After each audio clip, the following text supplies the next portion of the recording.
সুন্নাহ trust, সুন্নাতে উদ্ভাসিত জীবনের জন্য। ছোট্ট ছোট্ট কয়েকটা আমল বলবো। একটা আমল খুব কঠিন, দেখেন পারেন কিনা। আপনারা জানেন মানুষে মানুষে, মুসলমানে মুসলমানে হিংসা করা আল্লাহর ফরজ ইবাদত, ঠিক না ভাই? নবীর সুন্নত তো। এই মসজিদে ফজরের নামাজের জামাতে অল্প মুসল্লি আসে না? একজন জামাত, একজন তবলিগ, একজন চরমোনায়, একজন ফুরফুরা, একজন কওমি, একজন আলী, এরকম না? এরাই তো জামাতে নামাজ পড়ে। এরা পরস্পরে ভালোবাসে না একটু? হ্যাঁ, তাহলে বোঝা গেল যে এই গ্রামের সবচেয়ে দিনদার মানুষেরা যে কাজটা করে সেটা নিশ্চয় আল্লাহর কোনো ভালো ইবাদত, ভালো ইবাদত না? শোনেন, শয়তান তো মানুষের জাহান্নামে নেবে মদ দিয়ে, জেনা দিয়ে, ব্যভিচার দিয়ে। কিন্তু আল্লাহর যারা ভালো বান্দা, মদ খাবে না, আকাম করবে না, বিড়ি খাবে না, সিগারেট খাবে না, দাড়ি সাজবে না, নামাজ কাজা করবে না, জান্নাতে যাওয়ার জন্য কোট করে বসে আছে। এই রকম বান্দাদের কি শয়তান জাহান্নামে নেওয়ার চেষ্টা করবে? করবে না? কি করবে? ওরা তো মদও খাবে না, ওরা নামাজ কাজা করবে না, দাড়িও ছাটবে না, কি করে নেবে? এই জান্নাত পাগল মানুষদেরকে দোজখে নেওয়ার জন্য শয়তানের তিনটে অস্ত্র আছে: শিরিক, বিদআত আর হিংসা। শিরিক বিদআতের কথা এখন আর বলবো না, হিংসাটা শোনেন। হিংসা মদ খাওয়ার মতো একটা হারাম কাজ। কোনো মুসলমানকে দুশ্মন মনে করা, তাকে শত্রু মনে করা মদ খাওয়ার মতো হারাম কাজ। এটাকে বুগদ বলে আরবিতে। তবে মদ খেলে একটা গুনাহ হয়, আর হিংসা বিদ্বেষে গুনাহ তো গুনাহ হয়, নেক আমল পুড়ে পুড়ে ছাই হয়ে যায়। তাহলে শয়তানের কোনটাই লাভ বেশি?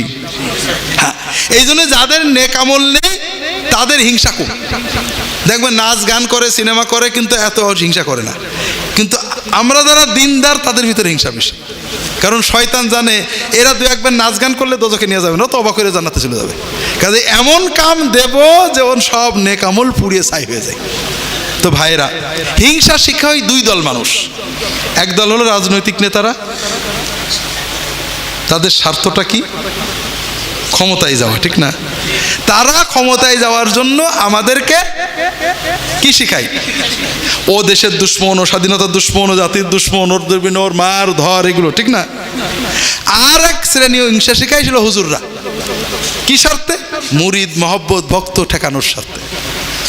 তা আমরা রাজনীতিও করব, হুজুরদের কাছেও যাবো। আমি কোনো হুজুরের খারাপ বলছি না, তবে আপনার একটা পরামর্শ দিচ্ছি।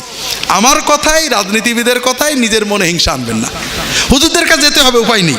তবে হুজুর যদি হিংসার কথা বলে, আল্লাহ হুজুর যা বোঝে বোঝে, আমি হয়তো বুঝি শুধু নে, তোমার নবীর সব উম্মতের আমি ভালোবাসি। কথা বোঝেননি? আল্লাহর প্রিয় সবচেয়ে বড় ইবাদত হলো যে আপনি আল্লাহর দিকে তাকিয়ে, নবীজি সাল্লাল্লাহু আলাইহি ওয়াসাল্লামের দিকে তাকিয়ে, যে অন্তত লা ইলাহা ইল্লাল্লাহ বলেছে, মুহাম্মদুর রাসূলুল্লাহ বলেছে, আল্লাহ আল্লাহ রাসূলকে মানে, অস্বীকার করার মতো কিছু করেনি, এরকম সকল ইমানদারকে আপনার ভাইয়ের মতো, আপন ভাইয়ের মতো, রক্তের ভাইয়ের মতো তাকে ভালোবাসবেন, তার জন্য দোয়া করবেন। এটা হলো আল্লাহর প্রিয়তম একটা নেক আমল। যখন আপনার এই অন্তরের ভালোবাসাটা আল্লাহর জন্য হবে, আলেম ওলামা সব আলেম, আল্লাহ আমি অত বুঝি নে, অমুক হুজুর দিনের কথা বলে, অমুক হুজুর দিনের কথা বলে, হুজুর অমুকের অমুকটা ভালো লাগে না, আল্লাহ তোমার নবীর সুন্নত দেখে সবাইকে ভালোবাসি, সব আলেমকে তুমি হেদায়েত করে দাও, সব মুসলমানকে হেদায়েত করে দাও। অন্তর দিয়ে সব মুসলমানকে ভালোবাসবেন, আল্লাহ আল্লাহ রসুলের দিকে তাকিয়ে, আর কারোর দিকে তাকাবেন না। একজন মানুষ আমার নবীকে ভালোবাসে, বুঝি, নবীর কথা বলে, আল্লাহর কথা বলে, কিন্তু আমাদের ইমাম আবু হানিফাকে ভালোবাসে না, তার বিরুদ্ধে কথা বলে। ওই লোকটাকে আমরা ভালোবাসবো না হিংসা করব? যদি ভালোবাসেন তাহলে বুঝতে হবে না, আল্লাহর আপনার কলবে ইমাম আবু হানিফার চেয়ে আল্লাহ এবং আল্লাহ রসুল বড়। আর যদি ও আল্লাহর কথা যাই বলে, নবীর কথা যেহেতু আবু হানিফার মিডিয়ায় আসেনি, ও ভালোবাসি না, তাহলে বোঝা যাবে আপনার কাছে আবু হানিফা আল্লাহ আল্লাহ রসুলের চেয়েও বড়। খবরদার এরকম যাবেন না। মনে করেন একজন আলেম, নেককার মানুষ, আল্লাহ আল্লাহ রসুলের কথা বলে, বুঝি শরীয়তে কোরআন হাদিসের কোনো কথা খেলাফ করছে না, দাড়ি রাখে, নামাজ পড়ে, যাকাত দেয়, হারাম করে না, কিন্তু সে আমার পীর সাহেবকে গাল দেয়, অথবা আমার দলকে, জামাত ইসলামকে গাল দেয়, অথবা আমার তবলিগকে গাল দেয়। আমি তার ভালোবাসবো না কিনা করবো? যদি ঘৃণা করি বুঝতে হবে আমি আল্লাহর মহব্বতে না, দলীয় মহব্বত এসে গেছে। আর যদি বুঝি যে আমার দল পছন্দ হয় না, সে বোঝে না, ঠিক আছে, কিন্তু আল্লাহ রসুলের তো মহব্বত করে, আমাকে ভালোবাসতে হবে। এই ভালোবাসা পয়সা লাগে না, কিন্তু এর মাধ্যমে ঈমান মজবুত হয়, আল্লাহর পথে চলা সহজ হয়। কথা কি বুঝতে পেরেছেন? দ্বিতীয় আরেকটা কাজ, সেটা হলো সবসময় আল্লাহর জিকির এবং দোয়ায় জবানটাকে রত রাখবেন। জিকির দোয়া করার জন্য অজু গোসল জরুরি না। জিকির এবং দোয়া দুটো বিষয় বোঝেন। দোয়াও জিকির। আল্লাহ আমার বউটা ঝামেলা করছে, আল্লাহ ঠিক করে দাও। মেয়েটা শাশুড়ি অত্যাচার করছে, ঠিক করে দাও।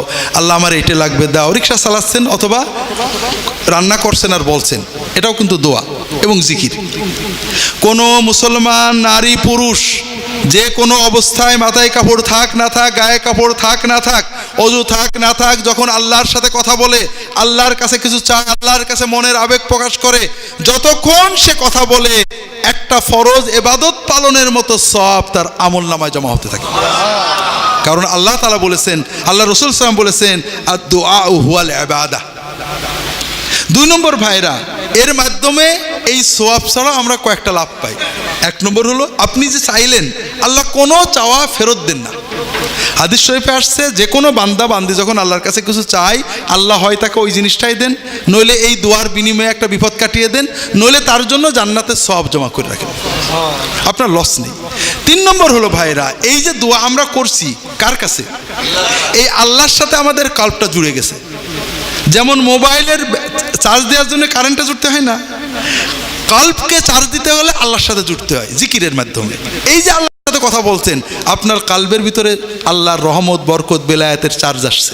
আপনি যতক্ষণ দোয়া করতে থাকবেন, কাল্ব শক্তি পাবে। এই জিকিরের মাধ্যমে আপনার অন্তরের ভিতরে গুনার প্রতি ঘৃণা আসবে, নেক আমলের প্রতি মহব্বত বাড়তে থাকবে। কথা কি বুঝতে পেরেছেন? ঠিক তেমনই যখন বসে থাকবেন রিকশায়, কাজে কর্মে, রান্নাঘরে, নবীজি শেখানো মাসনুন দোয়াগুলো, সুবহানাল্লাহ, আলহামদুলিল্লাহ, লা ইলাহা ইল্লাল্লাহ, আল্লাহু আকবার, আল্লাহুম্মা সাল্লি আলা মুহাম্মাদ ইত্যাদি পড়বেন। তৃতীয় হলো এলেম। এলেম ছাড়া আল্লাহর ওলি হওয়া কঠিন। সবসময় চেষ্টা করবেন কিছু দিন শেখার। যারা পড়তে পারেন কিতাব পড়বেন, কোরআন পড়বেন, কোরআন বোঝার চেষ্টা করবেন, হাদিস পড়বেন, আলেমদের লেখা বই পড়বেন।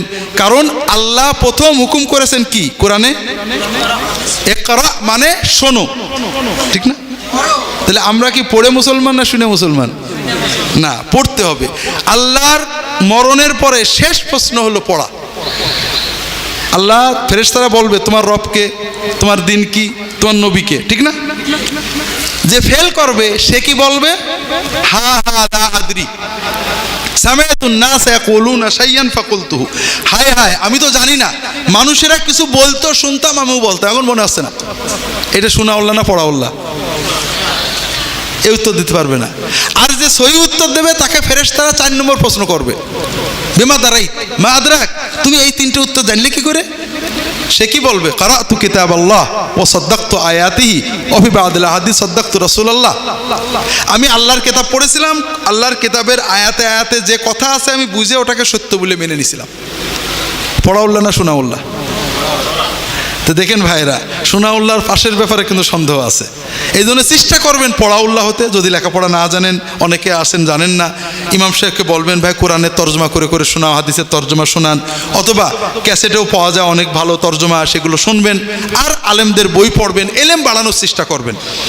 এটা বড় ইবাদত, আল্লাহর প্রিয় ইবাদত। সর্বশেষ যেটা বলবো ভাইরা, সেটা আল্লাহর সাথে বড় বিজনেস, আল্লাহর ওলি হওয়ার জন্য বড় পথ, সেটা হলো মানুষদেরকে আল্লাহর পথে ডাকা। কথা বোঝেননি? আপনাদের এই মসজিদের আশেপাশে বেনামাজি মানুষ নেই?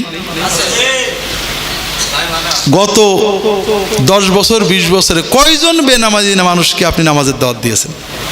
দিয়েছেন? আল্লাহ কিন্তু ধরবে। ভাইরা, আমরা মানুষকে ঘৃণা করি, ও নামাজ পড়ে না, ও ভালো না। ভালো তো না, ওকে ভালো বানানো আল্লাহ ধরবে তো।